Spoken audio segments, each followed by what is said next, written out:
Hello दोस्तों, कैसे हैं आप सब लोग। चलिए शुरू करते हैं आज का टॉपिक।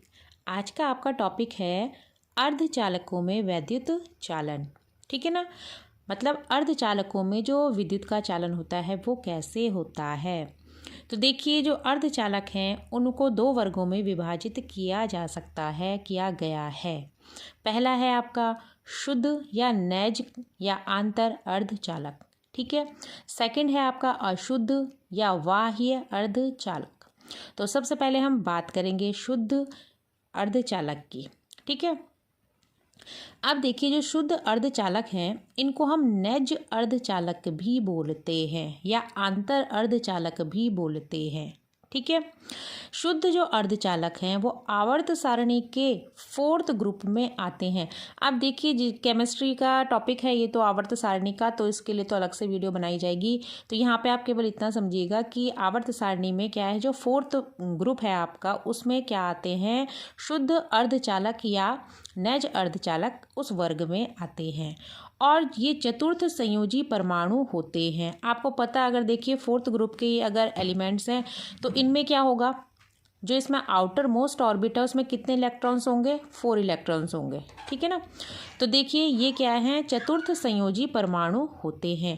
और प्रत्येक परमाणु की जो बाहरी कक्षा है उसमें कितने इलेक्ट्रॉन्स होंगे, 4 इलेक्ट्रॉन। ठीक है। इन इलेक्ट्रॉन्स को हम क्या कहते हैं, संयोजी इलेक्ट्रॉन कहते हैं। आपने पढ़ा भी होगा वैलेंसी ऑफ इलेक्ट्रॉन, ये आपने पढ़ा ही होगा वैलेंसी। ठीक है ना। तो ये क्या है, 4 इलेक्ट्रॉन होते हैं जिनको हम क्या कहते हैं, वैलेंसी इलेक्ट्रॉन कहते हैं। अतः प्रत्येक जर्मेनियम परमाणु जो है अपने 4 पड़ोसी परमाणुओं के साथ शक्तिशाली सहसंयोजक बंध यानी कि कोवैलेंट बॉन्ड क्या होता है, बना लेता है। ठीक है। जो जर्मेनियम परमाणु है वो अपने पड़ोसी क्या हैं, 4 पड़ोसी जो उसके परमाणु हैं उनके साथ वो क्या कर लेता है, एक शक्तिशाली बॉन्ड बना लेता है। कौन सा बॉन्ड बनाता है, सहसंयोजक बंध बनाता है। बंध भी आपको पता है 3-4 प्रकार के होते हैं। ठीक है ना। तो उसमें से कौन सा बनाता है, सहसंयोजक बंध बनाता है। इस प्रकार शुद्ध अर्धचालक में क्या हो जाता है, कोई भी मुक्त इलेक्ट्रॉन नहीं रहता है।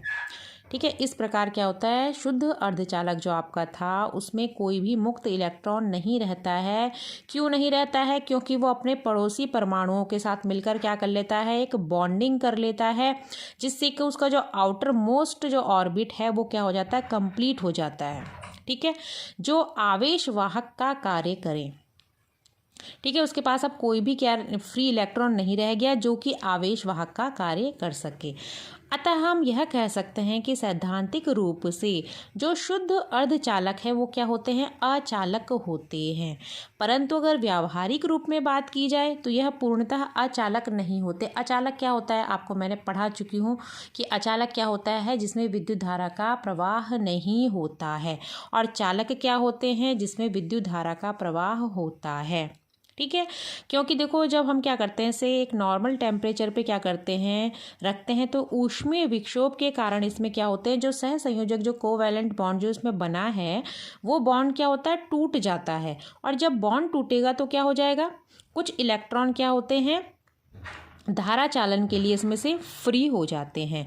ठीक है। और जब शुद्ध अर्धचालक को गर्म किया जाता है तो इसमें और अधिक बॉन्ड इसके टूट जाते हैं।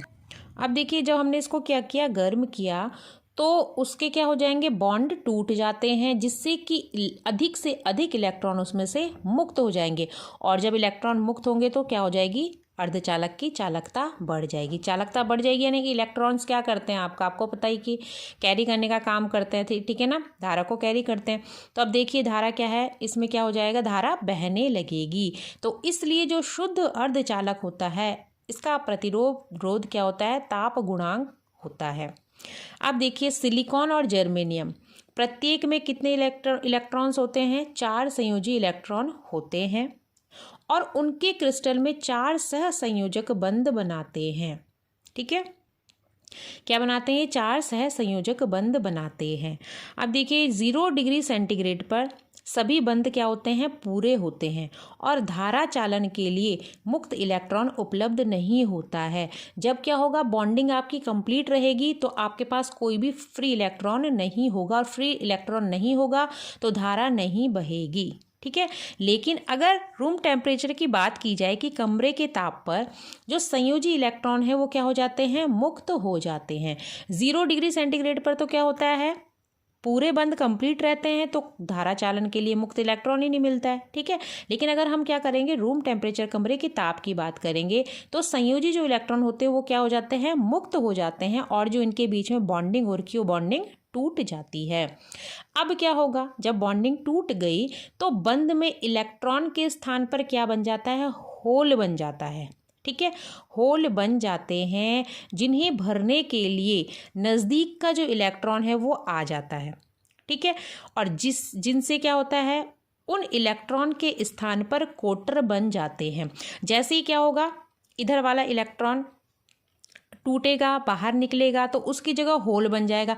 उस होल को भरने के लिए उसके नज़दीक वाला इलेक्ट्रॉन उसके सामने उस होल को भरने के लिए आ जाएगा, और जहाँ जो इलेक्ट्रॉन वहाँ से आया है उस इलेक्ट्रॉन की जगह में क्या बन जाएंगे, आपके कोटर बन जाएंगे, यानी कि होल बन जाएंगे। और जो ये होल्स होते हैं ना, कोटर होते हैं, ये आपको ऐसे दिखाई देंगे कि ये क्या कर रहे हैं, यहाँ से वहाँ मूवमेंट कर रहे हैं। तो आपको ऐसा लगेगा जैसे कि जो कोटर है ये गति कर रहे हैं। अर्थात क्या हुआ, इसका मतलब जो अर्धचालक हैं उसमें धारा का प्रवाह इलेक्ट्रॉन व होल दोनों के कारण ही होता है। ठीक है ना। अर्धचालकों में जो धारा का प्रवाह होता है वो इलेक्ट्रॉन्स के कारण भी होता है और होल्स के कारण भी होता है, यानी कि कोटरों के कारण भी होता है। अब आप यहाँ पे एक छोटा सा डायग्राम भी देख लीजिए, ये देखिए। ठीक है। अब इसमें क्या है, जो अभी आपको मैंने पूरा बताया है वो यही है सारा का सारा, कि जर्मेनियम थे, इसने अपने क्या करे, 4 जो इनके पड़ोसी थे उससे क्या कर लिया, अपने सहसंयोजक बंध बना लिए। ठीक है। और उसके बाद क्या हुआ है, सहसंयोजक बंध बना लिया इन्होंने, और इनको क्या करा हमने, जो बगल वाला जहाँ पे क्या था, यहाँ पे होल्स जो बन जा रहे थे इलेक्ट्रॉन के स्थान पर, वहाँ पे बगल वाला इलेक्ट्रॉन आके उन होल्स को क्या कर रहा था, कंप्लीट कर रहा था, और उन होल्स की जगह में फिर से क्या बन जा रहे थे, कोटर बन जा रहे थे। तो जैसे यहाँ से वहाँ वो होल्स क्या वो मूवमेंट करेगा इलेक्ट्रॉन, तो हमको ऐसा लगता है कि जो होल है वो क्या कर रहा है, गति कर रहा है। अर्थात इसमें क्या हुआ था, इलेक्ट्रॉन और होल दोनों के कारण ही धारा का प्रवाह हो रहा है। अब देखिए, अभी हमने पढ़ा शुद्ध अर्धचालक, अब यह है बाह्य या अशुद्ध अर्धचालक। तो देखो, जो नैज अर्धचालक होते हैं ना, यानी कि जो शुद्ध अर्धचालक हैं, उनमें उनकी चालकता को बढ़ाने के लिए क्या किया जाता है, कुछ अशुद्धियों को मिला दिया जाता है। जब हम शुद्ध अर्धचालकों में कोई अशुद्धि मिलाते हैं तो उस प्रक्रिया को हम डोपिंग कहते हैं। ठीक है ना। डोपिंग कहते हैं, किसको कहते हैं, डोपिंग। शुद्ध अर्धचालकों में अशुद्धि मिलाने की प्रक्रिया को हम डोपिंग कहते हैं। ठीक है। अब देखिए, जैसे आर्सेनिक है या एल्यूमिनियम मिला दिया जाए तो अर्धचालकों की चालकता क्या होती है, बहुत ज़्यादा बढ़ जाती है। और इस अशुद्धि मिले अर्धचालक को हम क्या कहते हैं, बाह्य या अशुद्ध अर्धचालक कहते हैं। नाम से ही पता चल रहा है अशुद्ध अर्धचालक, यानी कि उसमें हमने क्या कर दी है, कोई अशुद्धि मिला दी है। ठीक है ना। अब देखो, 10⁻⁷ जर्मेनियम परमाणुओं में एक परमाणु अशुद्धि का होता है। अगर 10⁻⁷ जर्मेनियम की बात की जाए तो इन परमाणु में एक परमाणु ऐसा होगा जो क्या होगा, अशुद्धि वाला होगा। ठीक है। अब देखो, मिलाई गई अशुद्धि के आधार पर अशुद्ध अर्धचालकों को 2 प्रकार में बांटा गया है। पहला आपका N प्रकार के अर्धचालक और सेकंड है आपका P प्रकार के अर्धचालक। ठीक है। आई होप आपको वीडियो समझ में आई होगी, टॉपिक समझ में आया होगा। चलिए मिलते हैं नेक्स्ट वीडियो में।